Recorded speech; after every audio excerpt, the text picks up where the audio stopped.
Hello, and welcome to Leadership is a Philosophy, Not a Checklist, Chapter 4, The Hierarchies. So, no really glib or cool story to talk about, but I am going to say a couple of things before we start with the instructional portion to give your brain some focus. So, why are we talking about hierarchies, and why is it a definition? Well, any hierarchies are everywhere. So, anytime that you need something done in an organization, you immediately will have the team, and whoever's in that team, you're going to have the person who's the best at it. And then you'll have some people that aren't. And that's great because you need the person that's the best to be doing the most work, because then everything's going to work out. It's going to be good for the organization. That's in an organization. Think about it in your personal life. Anytime that you go out to shop for something, do you go out and say, I want to find the absolute worst example of fill in the blank? No. What you do is you say, what's the best I can get for the amount of money that I have? Do you go on Yelp and look for all of the one-star reviews and go to those restaurants? No. Do you go to a car dealership where the guys are shisty and lying and backstabbing and you're not going to get a good deal? No. So if you don't do that sort of stuff in your personal life, why would you settle for anything less than that in an organization? Okay, so here's the good and bad about a hierarchy.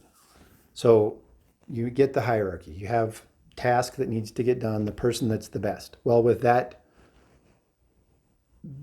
skill, the fact that you're at the top of the hierarchy, there's some power that comes with that. So you can become a little tyrannical when suddenly you're the best and you know you're the best, and you can sit there and sort of flail around and poke people in the nose and tell them they're bad and all that sort of stuff. So that's not good. So then who has to attenuate that hierarchy to make sure that that doesn't happen? The leader. Remember the definition of leadership. You attenuate competence and environmental hierarchies in pursuit of a goal. So here's the person that's the top of the competence hierarchy, and they're not helping the environment. Got to go attenuate that. That's what a leader does. The other thing that'll happen is this person is good, and then there's the rest of the team. Well, what happens if the environment changes? And then this person doesn't want to? An example. Somebody's sitting here working on this task, doing all this work, everything's great, they've got their system down, and then suddenly somebody comes along and develops an app on the phone or something on the computer that will reduce their workload by 80%. So all they have to do is plug in a couple of figures, do a couple of things, and the answer comes out, and they're done. So now we can give them some other things to do. But they refuse to change. Well, what are you going to do, right? You got to go tell that person, hey, I respect the fact that you've been so good at this for so long, but now the environment's changed, so you need to change.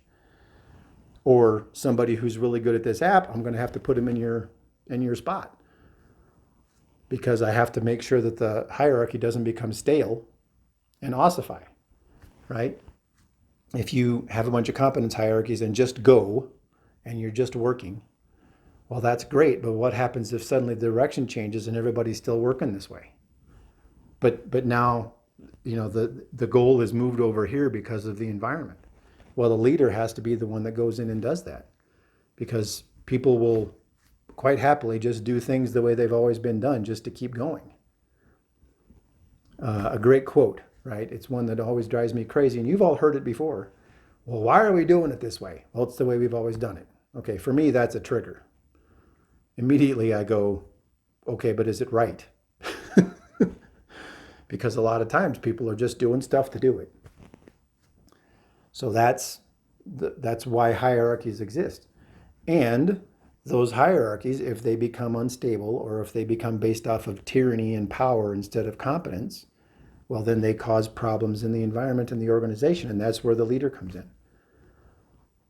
So that's the definition of leadership. Managers manage the teams, all that sort of stuff. It's amazing. But who's the person that's keeping an eye on the hierarchies? Who's the person that's keeping an eye on the environment? We're going to go demonstrate that in the next section. But I just want you to think about in your life examples where you've seen that happen. You go somewhere, a great example is most institutions that are really old, that have been around for a long time, and you walk in and say, why are we still doing it this way? Well, there's no leadership there. If there was a leader, they would say, look, let's get rid of this and this and this, this and this and this. Let's go, right? So give that some thought as we go into the next little slide section. I have 2 slides this time. I apologize, but I think it'll be worthwhile. So thanks so much for your attention.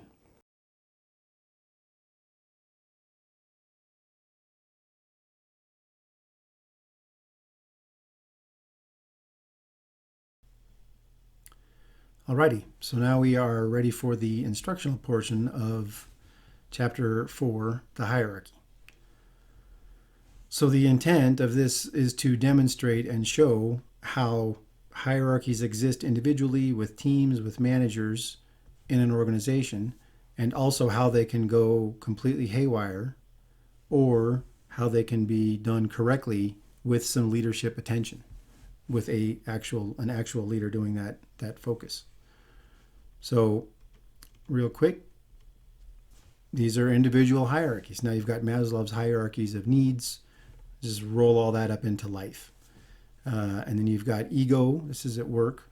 How does somebody want to be rewarded, compensated? Trust, individual, how trusting they are as a person, and also how much they trust the organization. Training, how well are they trained? So these are sort of to the right, are more for the organization. What are their goals within the company? How suitable are they for the team that they're on? And then their individual competence. So all of these things need to be, somebody's got to keep an eye on those. Who does that? And you've got teams. So the teams are made up of individuals. That's why the eyes are. And then you're going to have the same sort of stuff like we're going to talk about in Chapter 5 with Price's Law. How productive is this team? What's their morale like? What's their training and cohesion? And then each individual is going to be part of that solution, or part of where they lie in that. So you could have a bunch of people with high morale and one guy that's super grouchy. Cohesion is super important. What if you have a bunch of hyper-productive people and they're all doing great, and you get somebody in there who's kind of a jerk and gets them all mad, and so they don't produce anymore? So who keeps an eye on that? Who watches that?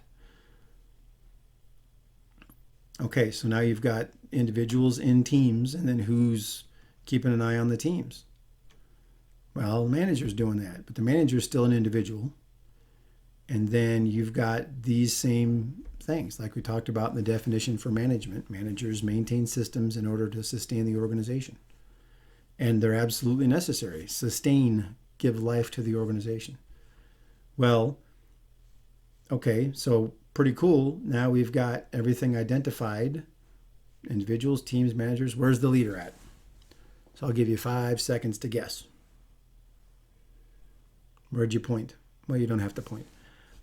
Anyway, so some person has to keep an eye on the managers. Some person's got to keep an eye on the teams. Some person's got to keep an eye on the individuals. So the leader is over here. And I say over here only to show that they're not at the top. Because who's doing all the work? All these people are doing all the actual work. This is all the work that has to get done. But the leader is the person that's keeping an eye on the organization and an eye on the environment. It's vigilance. So when I hear people talk about the vision thing, I've been wrestling that with a long time. So the vision could be, here's where we're going to go. Here's the environment we're operating in, and I think we can get there. So then you've got the leader. The leader's all over the place. Within 10 minutes, the leader could be dealing with some individual problem, a team problem, and a management problem.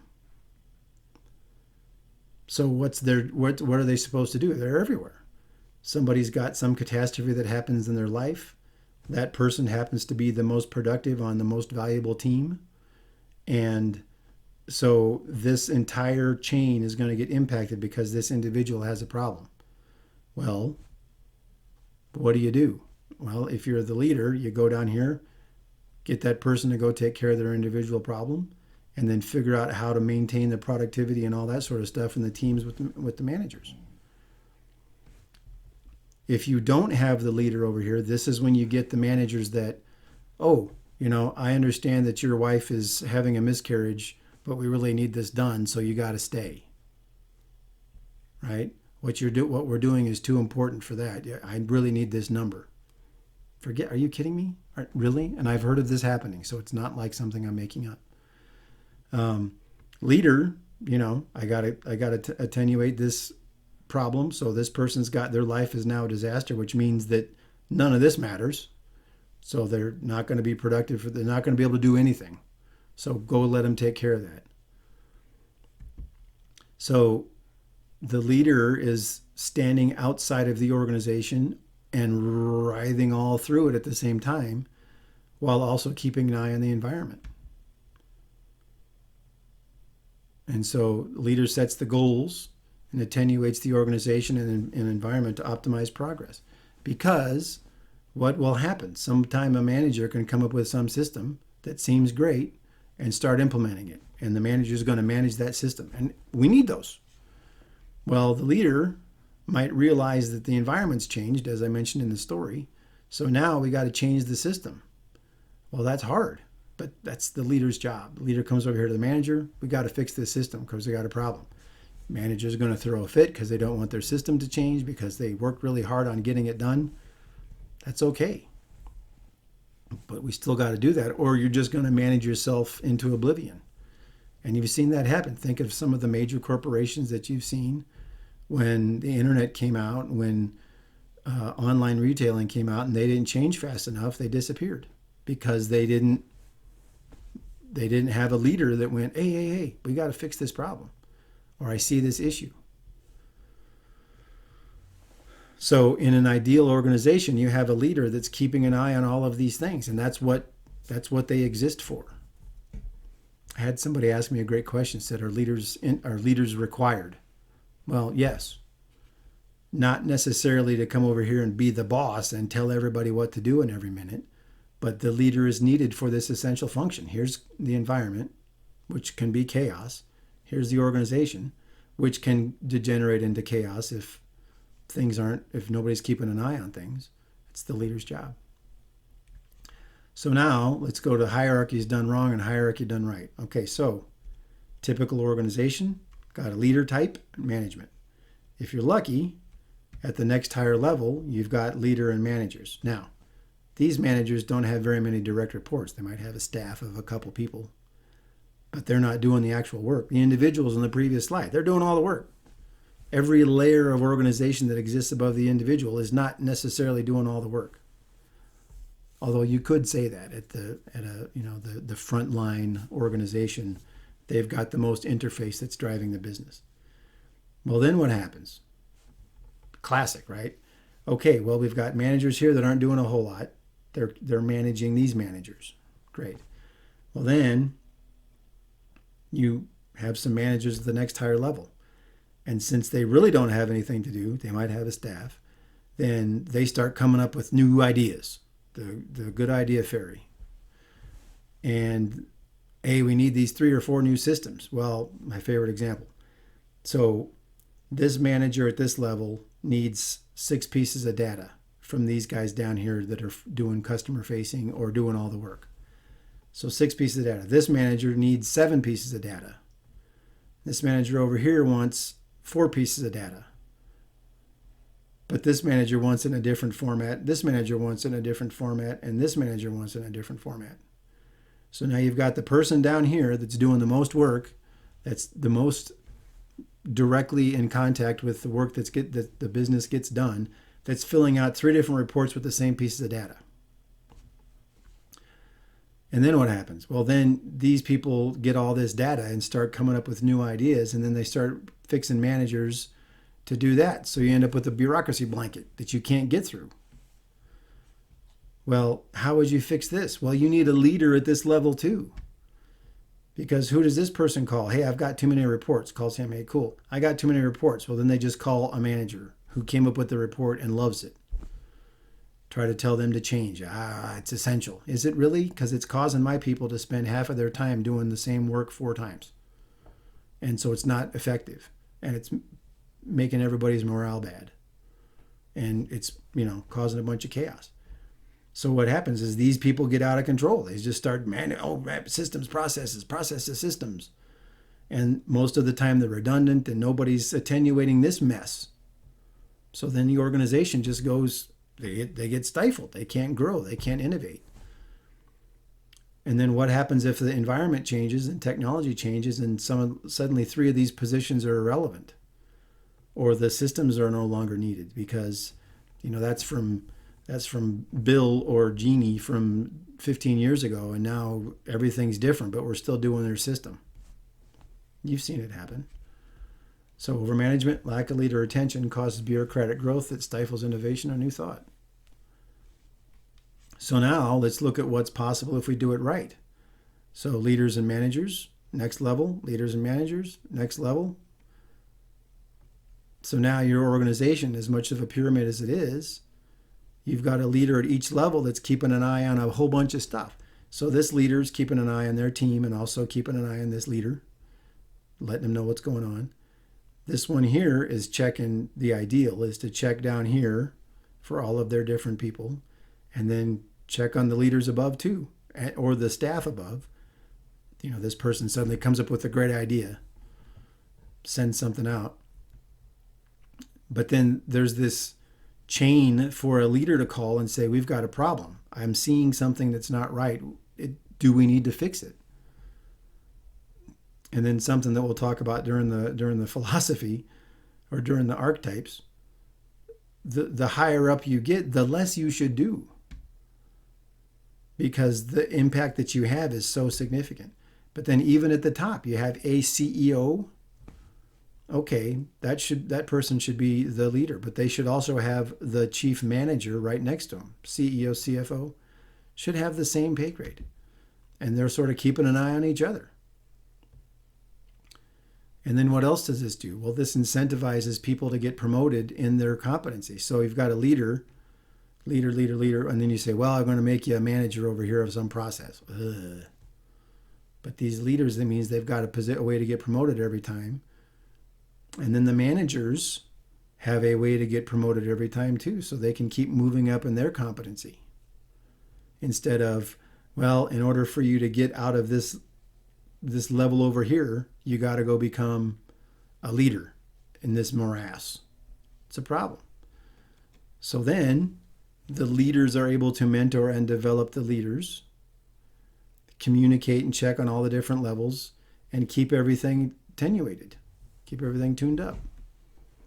Because this person here has got the whole organization to keep an eye on and the whole environment to keep an eye on. So they shouldn't be doing hardly anything except for going out and checking on stuff all the time. And then making sure that these leaders aren't becoming tyrannical. So good leadership, good management. This is an ideal right here. This can happen. Do you have the courage to do it? And then you got good leadership and bad management. So when you've got, hey, why are we doing this stupid system? I don't know. Well, then let's get rid of it. We can't. I don't know. I don't know who to talk to. That's terrible. So then you go from the problem slide. These are the things that are negatively impacted or positively impacted in an organization where there's this massive bureaucracy and things aren't getting done and nobody can get anything. Nobody has a clue why we're doing stupid stuff. Then all of these things are negatively impacted. But you've come over here where people are able to get things done and take care of complaints and all these other sort of things. Well, then all these are better. Because what the heck, you've got clear leadership all the way up and down the chain. And you've got a good management structure where the leaders here are making sure that these people don't come tyrannical and oppressive. So this is what can happen if the hierarchies are attenuated correctly. Now, we do a pyramid. What this really should be is I've got a picture that I may or may not show. But this is really a 360-degree type thing. So that's the hierarchies. So hopefully that makes some sense and lets you understand why leadership is important at every level. And this is the explanation for why your organization is all chaos and messy, because you just got a whole bunch of management. And I'm not knocking management. They are required, but sometimes there's too many. All right. Thank you so much for your time, and we'll talk to you in the next chapter.